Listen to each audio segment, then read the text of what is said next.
So first of all, thanks to Mark and the organisers for the invite to speak from the kitchen this morning. So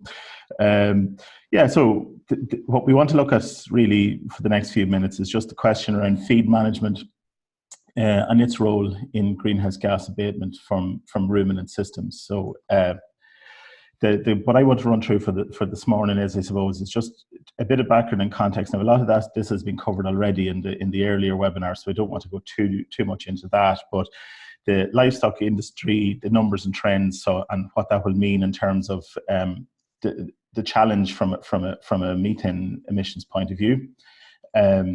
We want to look at where methane abatement fits in the current MAC, or the abatement cost curve. So also after that, we just want to take a look then also at methane abatement in grazing systems and where the current research is at from that point of view, and the potential role in particular of feed additives as an abatement strategy. And finally, just to divide the two in terms of the methane as one issue, the nitrous oxide as a separate issue. We want to also take a look at what can be done from a nitrous oxide point of view in grazing systems. Okay, so as we all know, and we've all been reading these things. It's media fodder at this stage in terms of what is happening inside the rumen and its effect on greenhouse emissions, and it's an established fact at this stage. But there seems to be some class of, I don't know, some sort of class of scatological fascination with what cows are doing in terms of their gut, and in terms of what it means for rumen methane production. So, as Mark outlined at the start, we're talking about close to 50% of our greenhouse gas emission is coming from the rumen source. Okay, so obviously that's going to be linked to cattle numbers, and particularly over the last number of years, particularly with liberalisation of milk policy, with quotas being abolished, there has been a change in cattle numbers, and as much a change as a shift in terms of the type of cattle in the country. So just to put that in some degree of context, this is just a graph, and we'll have seen this previously, but it's just tracking cow numbers, basically, or cattle numbers in the country from 1980 up to recent years. So really what we can see there is that over that period of time, and there have been various incarnations of EU policy over this period, but there was certainly a slow and steady decline from the mid-90s up to about 2010, and then in advance and since the abolition of milk quotas, cattle numbers have increased steadily since. So obviously, with methane, that's a lot of extra rumens, you could say, in the country since 2011. But you can also see that we're pretty much back in terms of cattle numbers to where we were sometime around the mid 1990s. So probably surprising to some people that total cattle numbers haven't increased beyond historical highs for sure, but still the trajectory is in a certain direction. But what's also important to remember within that context is how the balance of different systems of production is changing. Now, this is important because the rate of greenhouse gas emission, and perhaps the rate of uptake of technologies, may be different depending on the sector. So what we're just showing here is the breakdown in those numbers between dairy cows and other cows, here being beef cows or suckler cows, I suppose. If we go back to 1980, we basically had 1.6 million dairy cows in the country, quite similar to what we have now.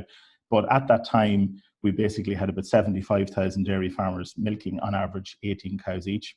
And we had about 400,000 beef cows in the country.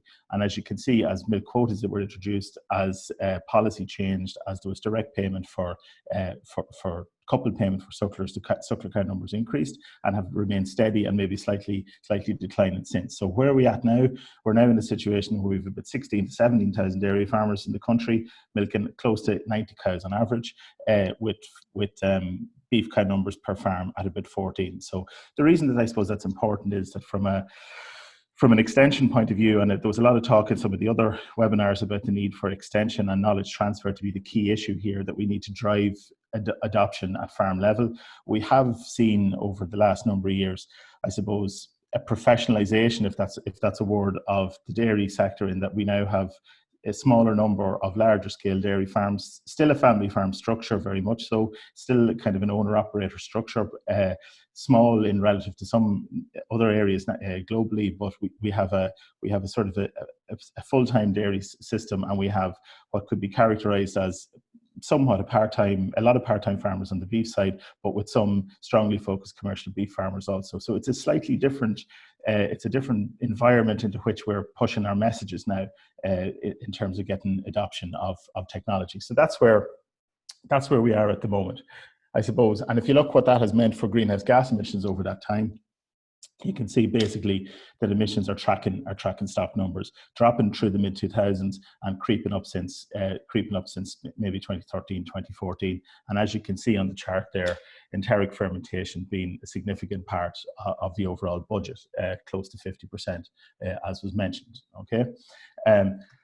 But that does beg the question. This is a real life question as to how these numbers will evolve over time. Now, the Teagasc researchers in the rural economy section have done quite a bit of work in terms of modelling out what the potential scenarios are. And this chart here is just looking at 6 different scenarios, which are basically a combination of beef cow numbers increasing or beef cow numbers decreasing, and dairy cow numbers either static or increasing. So there's a range of things going on there, but I suppose it's just, we'll see how that develops over time. And obviously, if we have situations where cattle numbers are increasing, if there's a pro rata increase without mitigation strategies, we obviously will have a large issue on the greenhouse gas side of things. So certainly the cattle numbers are one thing, but implementing the mitigation strategies across a broad base of farms is very, very important. I suppose I haven't mentioned sheep in this, obviously the other significant sector with ruminants in it.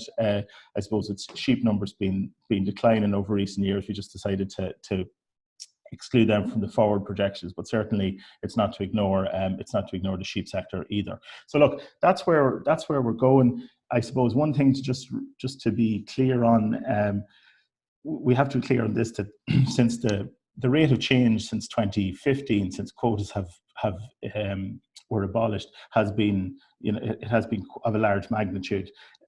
From my experience out on the ground and looking at, talking to a lot of farmers, a lot of conferences, a lot of people on the ground, and looking at business planning, et cetera, in the real world, perhaps the rate of change in the next 5 to 10 years won't be as large as it was. There was a lot of pent up potential within the system up to 2015, and a very large correction, I suppose, in terms of where numbers are at. If perhaps that heat that's there may or may not continue, but I think it would be slightly, we'd want to be cautious that we take a straight line projection based on what has happened over the last 5 years, because certainly it was a new situation where a lot of farmers found themselves in. They had scope to increase their numbers for the first time in a long time. So we just need to be careful on how we interpret the forward numbers. But anyway, look, that's where the numbers are at. But we also, and anyone who's tuned into the previous webinars that have seen a lot of discussion on the MAC, or the abatement cost curve. So this is all the measures taken together and looking at what they can do from a cumulative reduction on greenhouse gas. So you can see from 0 up to 2 million tons essentially here. Okay, so, and these are the different measures, and a lot of these have been covered previously in terms of fertilizer type, dairy EBI, which is basically a genetic index for efficiency, extended grazing, nitrogen use efficiency. They're all in there. But interesting, and just something that might strike you when you look at where the enteric fermentation or the methane production is such a large part of the overall budget. If you look here, in terms of direct dietary solutions, at the moment they appear quite small on the MAC, and there's a reason for that. We just want to go into that for a moment.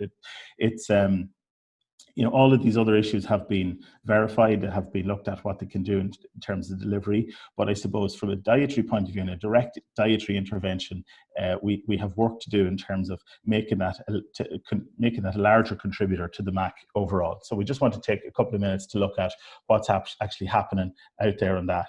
So before we just get into some of the issues and look at what direct research is out there at the moment, it is just worth remembering that, why are we bothering with this at all, I suppose, and why not just say, well, ruminants are ruminants and they're causing problems, so why would we persist with it?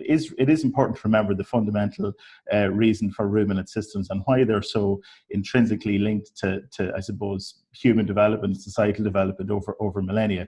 The simple fact is that ruminants do convert indigestible plant fiber, so cellulose essentially, into high quality food for human consumption. So in terms of a spectrum of spectrum of carbohydrate and lignin fractions, if you go from very simple sugar up to timber, they're all carbon fractions.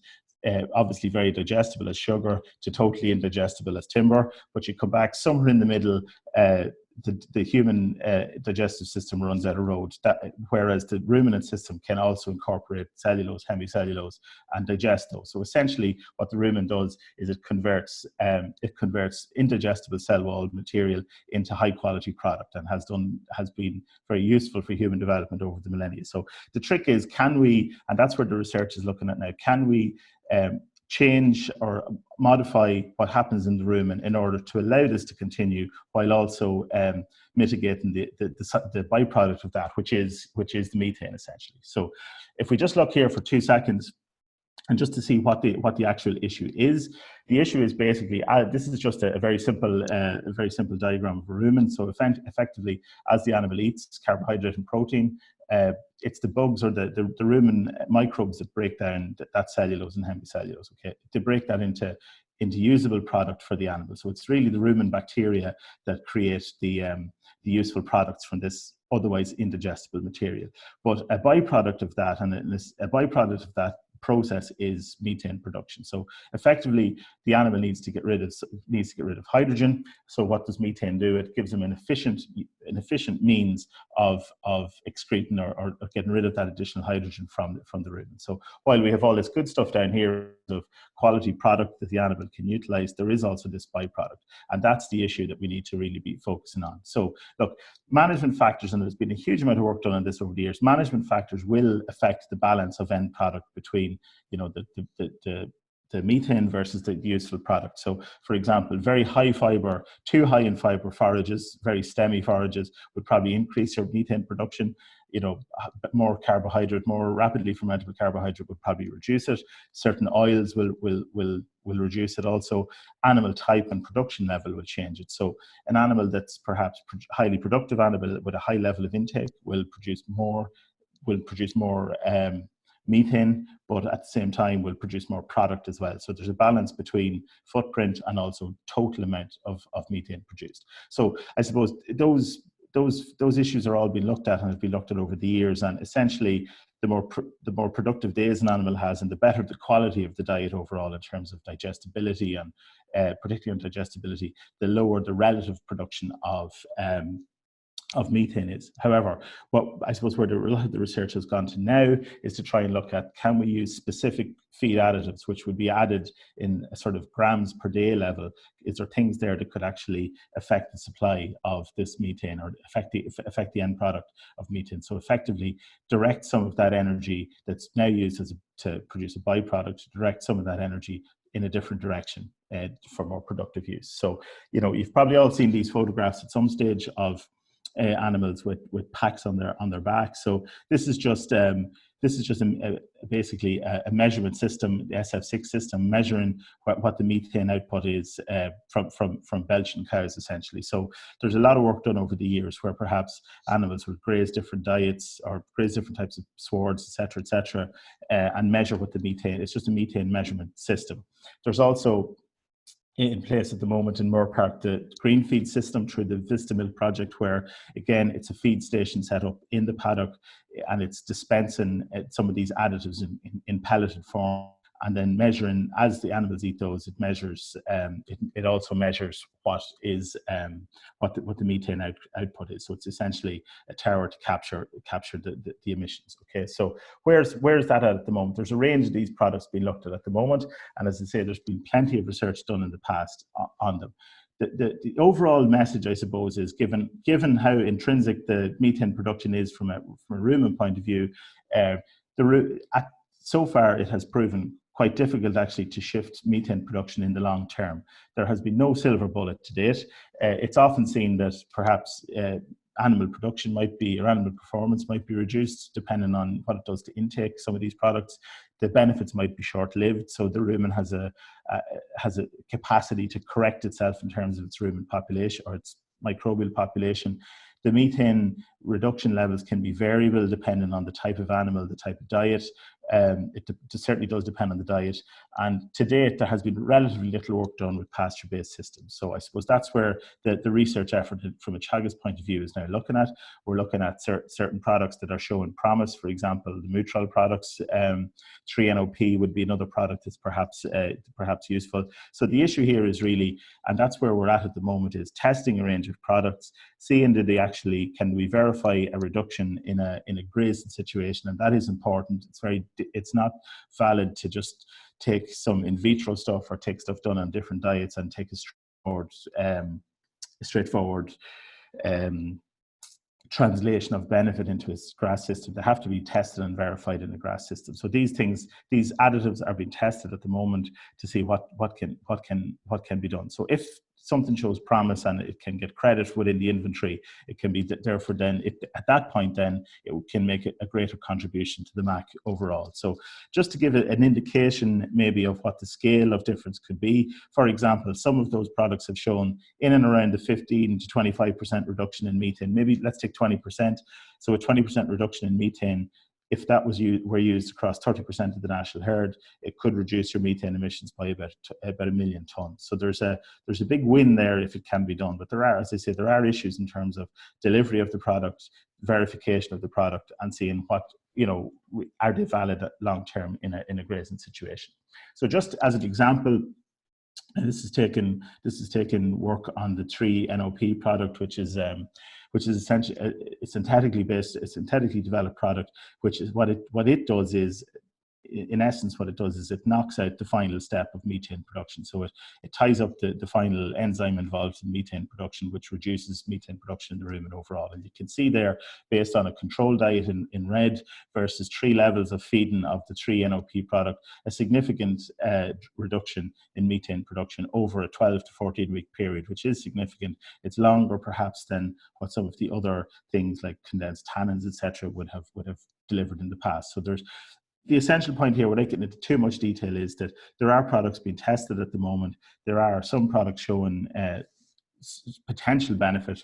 The benefits are maybe more longer lived than some of the previous incarnations, but we need to be testing a range of these, and that work is ongoing. So something like that, this type of issue would be where we're looking at having a direct effect at the rumen level. So I suppose, look, not to kill you too much with data, but just to pull in here, based on that similar diet, one of the most important things, I suppose, also is that there is no negative effect to the animal's health, the animal's welfare, or the animal's productivity. If we want these things to be adopted at farm level, we can't. It will obviously be more difficult if there's a yield or a productivity penalty. But in these situations, or when we've looked at these, the control versus the levels of dosage that would give a beneficial effect, for this product at least, the yield effect is minimal. So while we're reducing methane production, we're also holding on to productivity. So look, we're not saying that this is a silver bullet, but it's just to give a flavour, an idea of the type of work that is being done, and there will be more of these to be looked at. So look, just to put the issues on the table, verification of long-term effect is obviously the thing we need to be doing in a pasture system. We need to be working out the inclusion rates and the delivery. There's different effects in different animal types that has to be accounted for. There's also the issue of cost and is it scalable? Is it feasible to be manufacturing a product that's included in grams per day?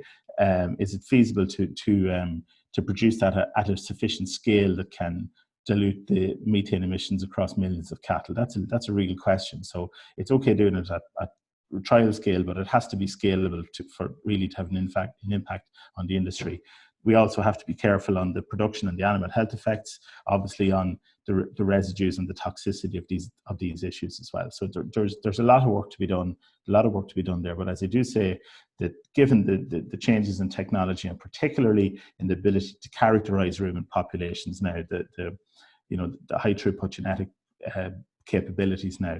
I think researchers are getting better at getting closer to the answer every time. So that is positive.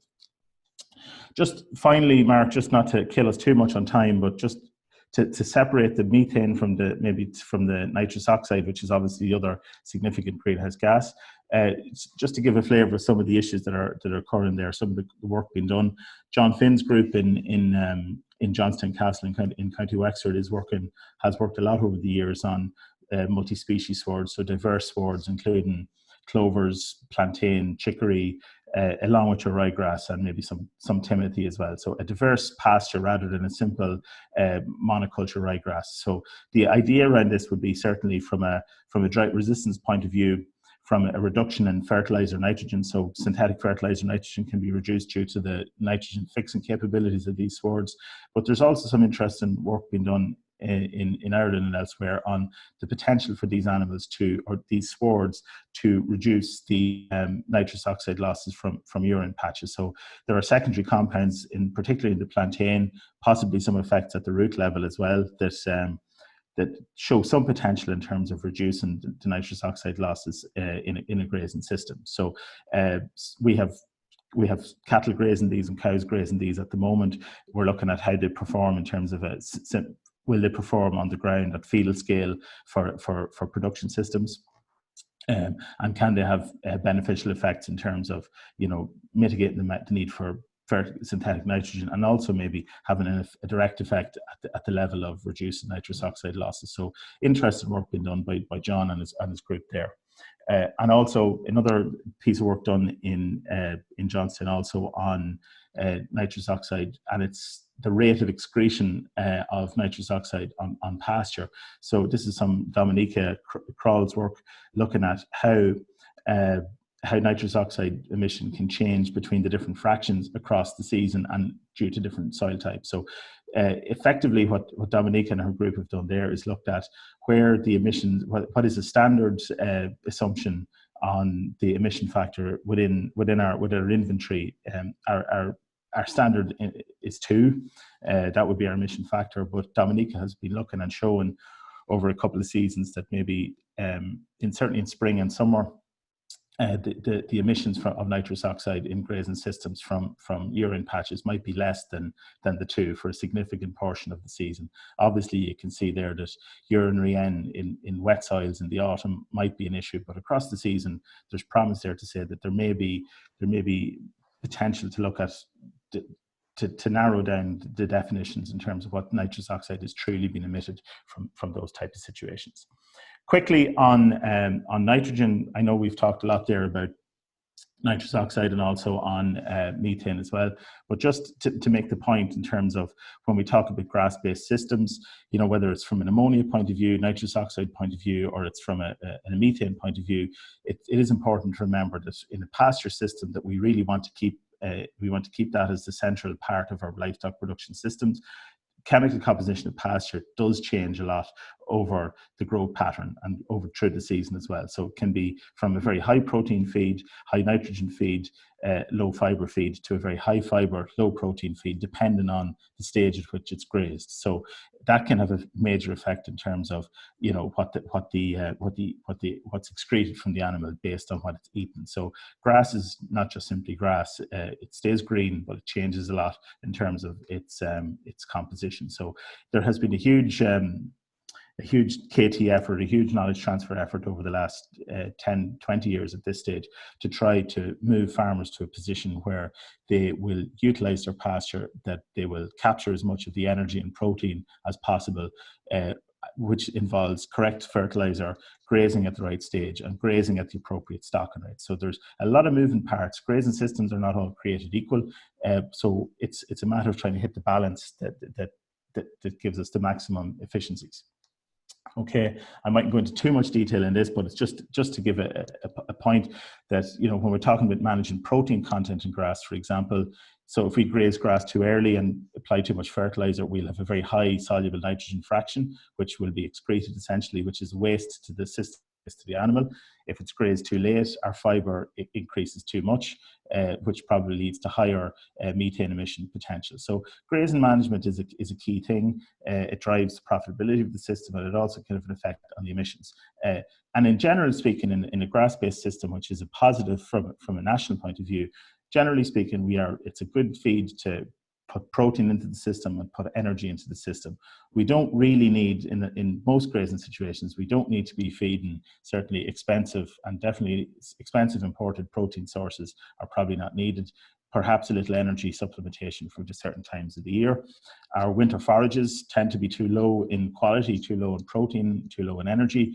There's a big campaign needed there in terms of to improve management, to improve productivity when grass is not available in Irish pasture systems. And I suppose from an extension point of view too, also what we sort of have to do also, I think from a feeding point of view, is we do need to break this assumed link between protein and quality. I think often for years, farmers in this country and trade and even advisory, we always assume that protein equals quality. Protein equals nitrogen. Animals need nitrogen and energy, so it's not as simple as just pushing for additional protein. We need to look more at balancing our diets within a pasture system, and there's certainly no point in adding additional protein on top of what already is a system that has plenty of protein and plenty of degradable protein already available. So look, just to summarize, and hopefully you haven't gone crazy over time, to summarize, look, methane production remains the key challenge. High performance animals and diets, they do reduce the footprint per kilo of product, but perhaps the overall kilos of CO2 may increase. So it's a question of balancing the absolutes versus the footprint, essentially.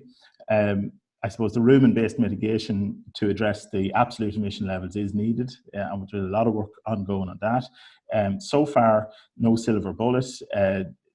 The utility of these things at a large scale has been limited by the persistence of the effects. So short-term methane drop followed by a correction in the rumen, that has limited the utility. But as I say, newer technologies are being looked at all the time. They're showing promise, whether that's the garlic and seaweed-based products, the synthetic products like 3-NOP, and we've all heard the story on seaweed also. So there are certain compounds there that are being tested and shown promise. From a nitrous oxide point of view on pasture, there is evidence that there are variable emissions due to soil, weather, and nitrogen conditions. So the straightforward average might be higher the straightforward average that's assumed might be too high relative to what's happening on the ground. There are some evidence that specific nutrients in certain pasture diets can shift nitrogen fractions away from urine nitrogen, which is where the risk of emissions comes from, more maybe to more fecal N, or so there's a possible shift there depending on pasture type and quality. So there's some potential there, and like all these things, and in conclusion, there's a huge extension effort needed across all of this stuff, Mark, to improve, certainly produce the quality of pasture and conserve forage. We need to shift our thinking on crude protein in pasture-based diets, and certainly we also need to just exercise a bit of caution when there are dozens of different options being touted around specific inclusions of ingredients for mitigation. We have to make sure that there's verification before application at industry level. Okay, I'll just leave you at that. Thanks. Hey, Joe, thanks very much for that. Really excellent, comprehensive presentation. And you didn't bamboozle us too much. I think you explained the technology side of things very well. Joe, we'll just get your camera turned on there now. Now, we're also joined by Pat Murphy. Pat Murphy is head of the Environment Knowledge Transfer Program in Teagasc, and Pat has kindly offered to help us out with some of the questions, because what we found with these webinars is that we're getting really huge engagement from across the board. So today we have over 200 participants on our webinar, so we're delighted that the level of interest in our webinars. So Pat, how are you today? Great. Good. Surviving the lockdown. Joe, if we can ask you to switch back on your camera as well, so that we can we can take a look at the. I think you've stopped it, Mark, have you? Yeah, we can just switch it on there. No, That's we're back. great. Perfect. Brilliant. So, Joe, just to kick things off, I suppose I have a question for you. Is that, if the dairy herd expands further, will the rate of CO2 per kg not also increase due to more intensive fertilizer and feeding, or has this been accounted for in the projections?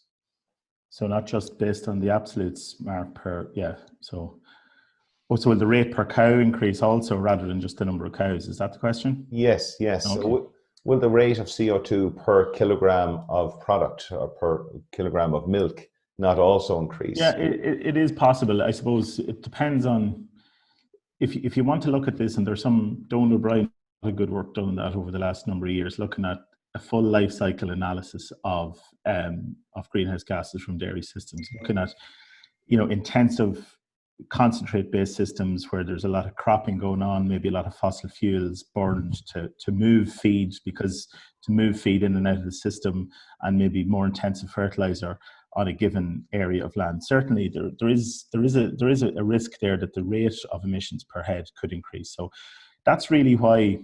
If you look from where the Teagasc Roadmap for Dairying has talked about over the last number of years, there's such a thing as an optimum stocking rate. We've never advocated for very intensive stocking rates. What I mean by intensive, I mean we've never advocated for people to stock their farms beyond the capacity of the farm to produce pasture to feed their stock, if you know what I'm saying. Now that gets lost a little bit in terms of the expansion story, but our model would always be try and retain the self-sufficiency for feed within the farm, right? By doing that, we can hold the rate of emissions per head.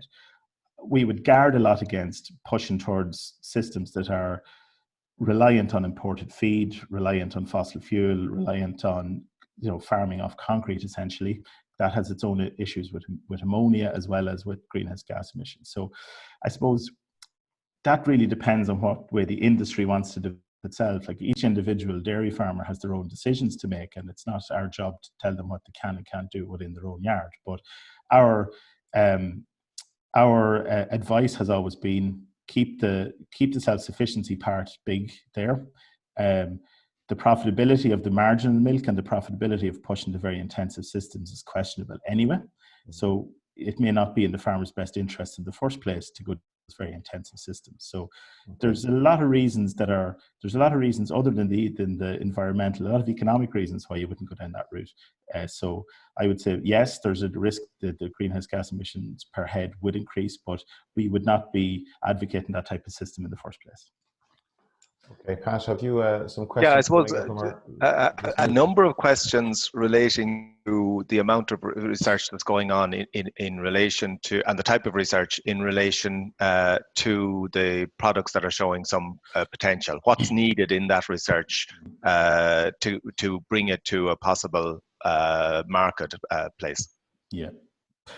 Look, this has been going on for. Research into specific ingredients has been for a long time. It's all freely available, and anyone can get out there and read what's there. There's different products. Look, you can start from things like condensed tannins, for example, specific fat inclusion, oil inclusions, fat inclusions. There was antibiotics tried for a while to try and knock out. It's the methane producing microbes that people are trying to knock out, essentially, right? So there's a lot of that has happened over the years. What I suppose, Pat, is that it's costly, and it is costly in terms of time and money to investigate every single potential additive that's out there, if you know what I'm saying. It's kind of Me Too type of stuff, well, here's another one, it's X, Y, Z, A, B, C, which one are we going to test next? So what has happened in the last number of years, I suppose, is that particularly from a microbial genetics point of view, now I'm not on this, but from talking to some people on that side of the house, there is a better capacity now to more closely identify additives or molecules that have a real chance of actually having an effect. So the 3-NOP molecule, for example, would be something like that. There's a nice bit of work done on that. So what has to happen? You have to basically use that additive in a setting mirrors as best as possible, mirrors where it's going to be used commercially. So there is no point in, for example, Ireland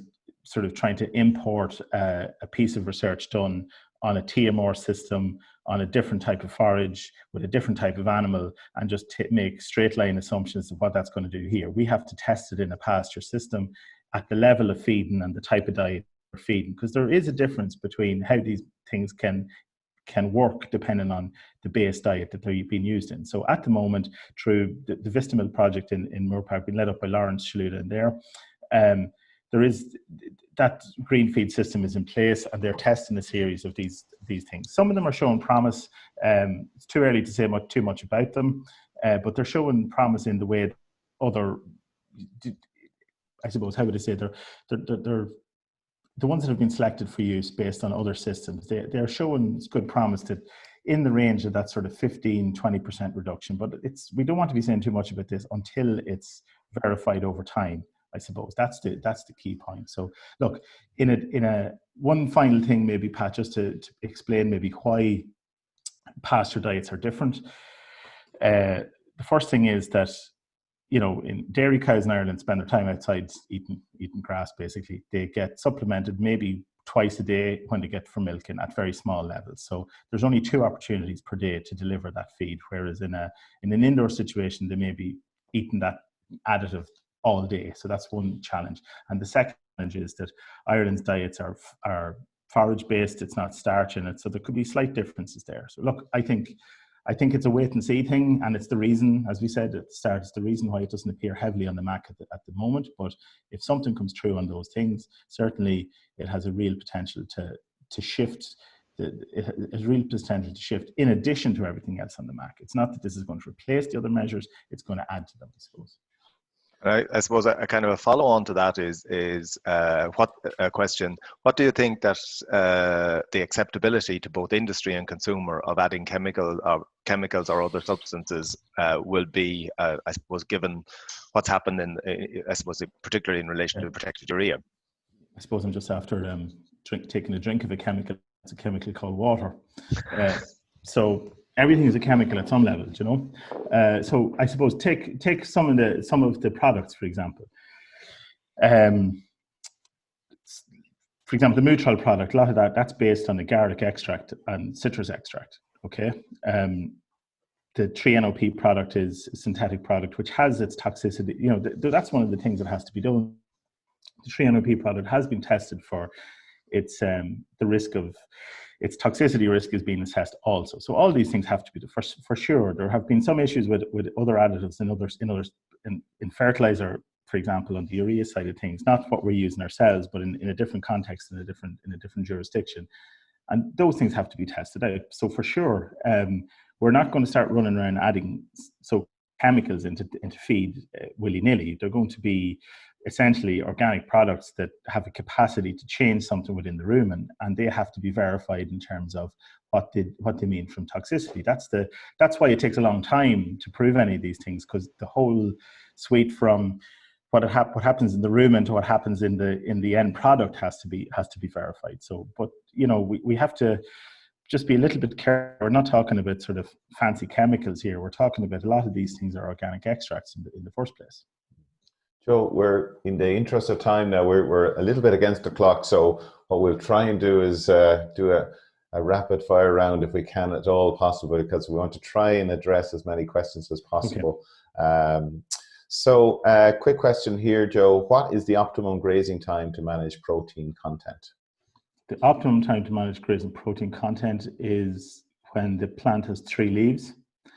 So 1,400 for people who are measuring grass, about 1,400 covers. Usually about 20 in the mid-season. In the summertime, probably between 20 days, roughly 3 weeks after it had been grazed previously. That's the optimal balance between protein and okay. Too early and you have too much protein relative to energy. Too late and you have too much fiber. So 3 weeks after it has been grazed previously. Okay. The next question here is in relation to the you mentioned multi-species grassland in your presentation in the context of nitrous oxide, But are there benefits from a methane reduction perspective? I know obviously these multi-species grassland, they provide a more resilient sward and there's drought proofing and so on. But on the methane, direct methane side of things, is there any research to support that? I suppose we haven't done much on that. We haven't done much on it yet. It's probably something that will happen over time. I suppose the bigger focus for the multi-species was, as you said, Mark, drought resistance, I suppose reduction of chemical N, potentially more so on the side of the nitrous oxide, to be fair, in terms of how it changes the utilization of nitrogen within the animal itself. Some evidence that the plantain, I think in particular, can change within the soil itself, can change how nitrous oxide is utilized. From a methane point of view, I'm not so sure on that just yet now, to be honest. Question here in relation to seaweed or red macroalgae as a feed ingredient. They claim significant reductions in methane and increased weight gain. Is this approach really feasible, and any toxicity issues? You've kind of touched on that earlier on. Because again, look, you have to just, it's a specific compound within the red marine algae for sure. And when you look at effectively what that's doing is it's knocking out the microbes in the rumen that produce the methane in the first place. The issues with that will be, I suppose, is it scalable? Can it be produced in enough quantity that it can get into the rumen of enough animals over time? And again, it needs to be tested in a pasture set and tested over a long period of time. There is no point in feeding any of these products for 4 weeks, 5 weeks, and saying, yes, that has had a big effect, and assuming that effect will exist or last into the future, because any of the microbial populations in the rumen, they have the capacity to recorrect themselves over time. So that is the issue. We need to test them in real world situations, and I think this is what the issue is going to be for the next while. It's going to be seaweed this week. It could be something else next week, and all these products will come forward. We have to be testing them rigorously in our own context before we can really make any pronouncements on them. Joe, there's a question here about the stumbling blocks in relation to lowering the protein content of dairy feeds. And I suppose that the tenure of the question is that I suppose we've had a long period where we're using relatively high protein diets right throughout the year. Is the stumbling block getting farmers to order lower protein content, or is the stumbling block getting the industry to supply it? Well, there are always three questions when you order nuts, Pat, as you know. What's the price of it? What's the protein of it? And can you deliver it before the weekend? That's the three things that people want to know. The middle question to me is sort of irrelevant, what the protein level is.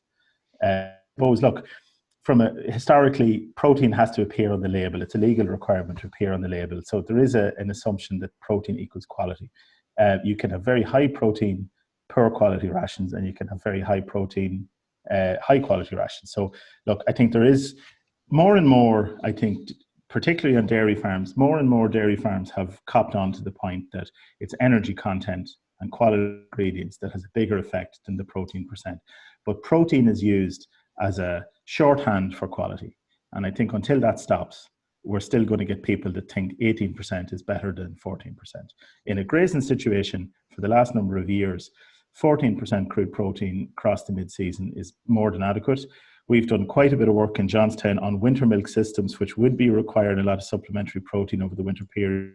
We have dropped the overall protein in the diet down to 15% rather than 17% or 18%. In the total diet now, down to about 15%, with no difference in with productivity at all. So there's very good nutritional models out there now that can allow us to balance our diets at lower protein levels, and we should be making use of them.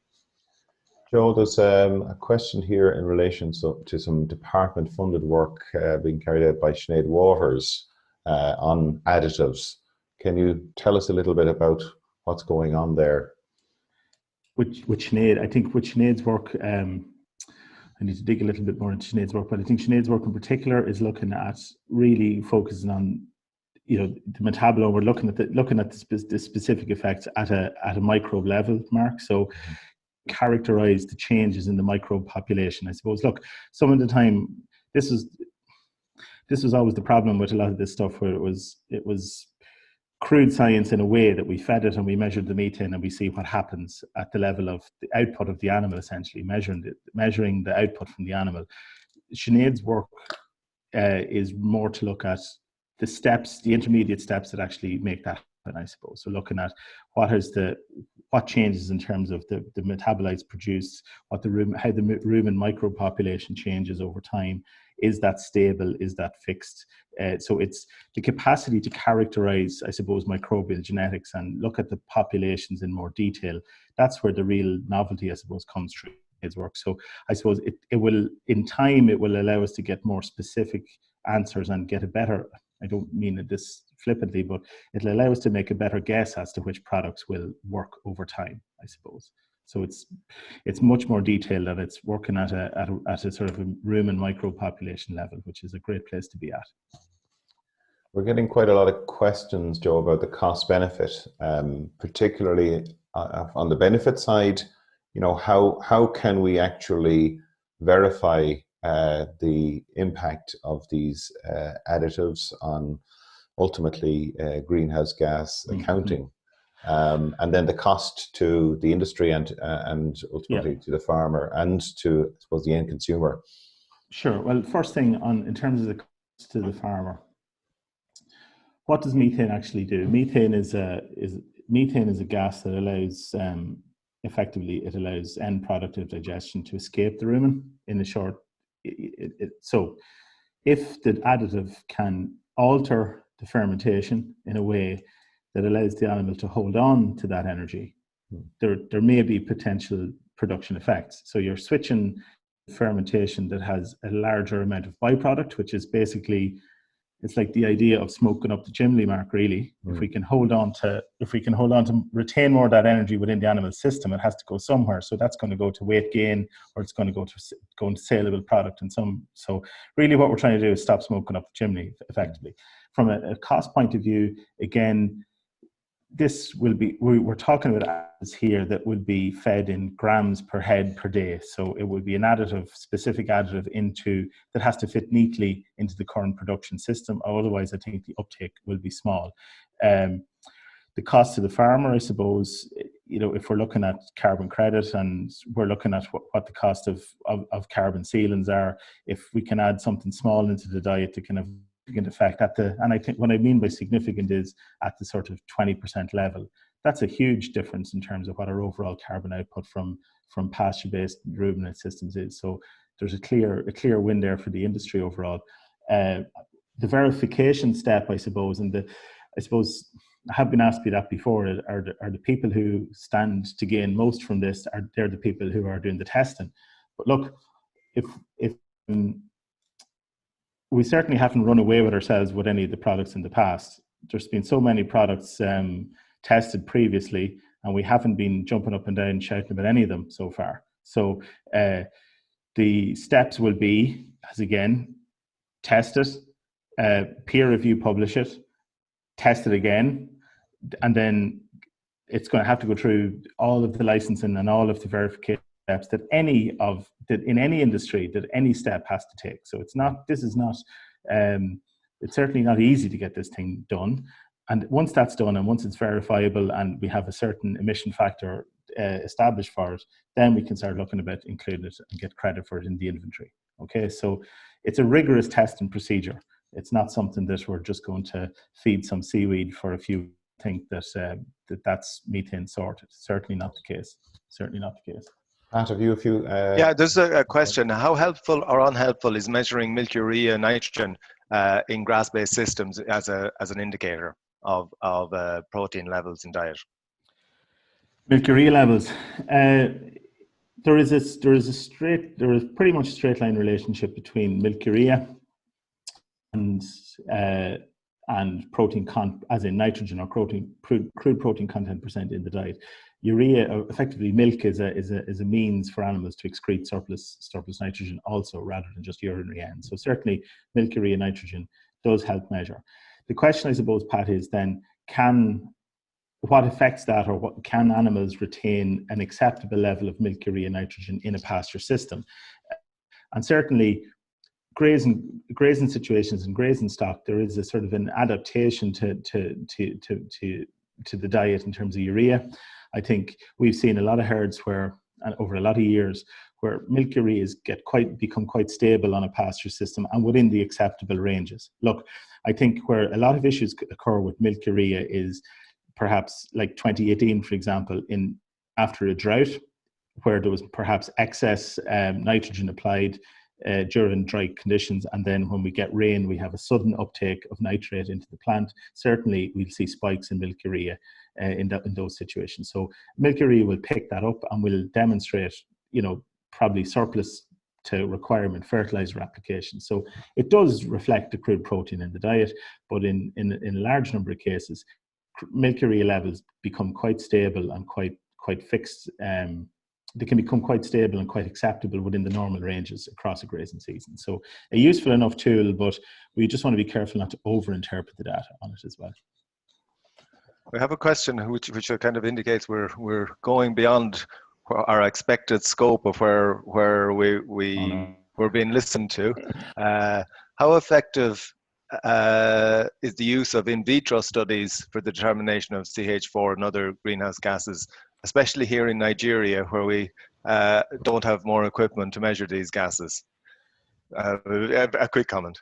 The in vitro, absolutely, and it's a big part of the system here. Would be the in vitro as a screening mechanism.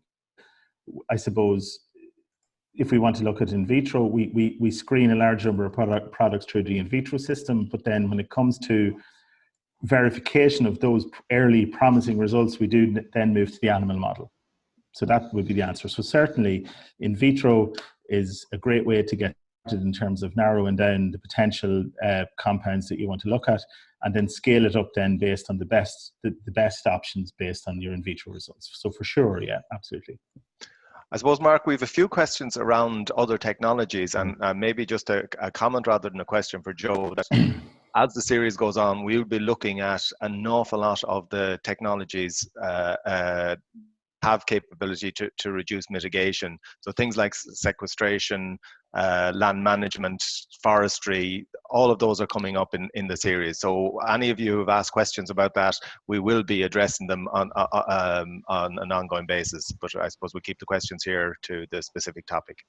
Yeah, we seem to have quite a few questions around the 3NOP and asking about Irish trials and the timelines as to when we might see them on the market and potentially adding them to the inventory. For me, yeah. Yes, yeah. Joe, yeah. Okay, so yeah, look, again, I showed you the green feed system there that's in place in Moorpark at the moment. Measurement kit is expensive. It's not, it is an expensive process to look at these across the season. There are compounds in trial at the moment. There's a large scale study going on that in Moorpark at the moment. I would say, look, Mark, I would say certainly within the next 2 to 3 years, we will have covered a lot of those products over time. So it's again, we're somewhat limited by the scale of how many products you can test per year, et cetera, which is always the issue with research. But I think there will be a lot of new results from pasture systems available, certainly in the next 2 to 3 year timeline. I would think we would see a lot of those having covered. I would think so. Look, I don't want to do the old thing of sort of talk too much about results before the trial has even got halfway to be completed. So all I can really say at the moment is that work is definitely ongoing. There are products on the ground. There's some products that have been tested last year, and I think a lot of the data on that will be certainly through over the next 36 months. Okay. Thank you, Joe. Pat, any burning questions there from your end before we wrap things up? No, I think a comment there that Joe talked about the carbon intensity and the absolute emissions, and I suppose what you have there, a comment from one of our researchers, is that that the carbon footprint is steadily moving down, but to date has been overshadowed by the increase in absolute emissions due to some creases, particularly in dairy cows. And the trick is to speed one up and slow the other down. Fair comment, yeah. That's fair enough. Okay, Joe, we're coming up to 10:30. I want to thank you very much for the time and effort that you put into your presentation today and the questions. There are a lot more questions there that unfortunately we don't have time for because we want to confine our webinars to within the hour. So what we might do at a later stage is try and pull together some of those questions and provide a response through our website, or indeed maybe through a future webinar. Sure. If you're open to that. Very good. So I just want to say thank you for tuning in today. I want to thank Pat Murphy for helping us out with the questions, and also in developing this program along with Andy Boland and Yvonne Maher. I also want to remind you that this will be recorded and will be available on the Teagasc YouTube channel, hopefully later on this afternoon. If you're interested in, if you want to stay in touch with Teagasc, and you can tune into the Teagasc Connected digital program. If you go to teagasc.ie/connected, you can receive monthly updates on latest developments in what's going on in Teagasc, and upcoming training as well through the Teagasc Connected program. So with that, I'd like to thank you again for your attention.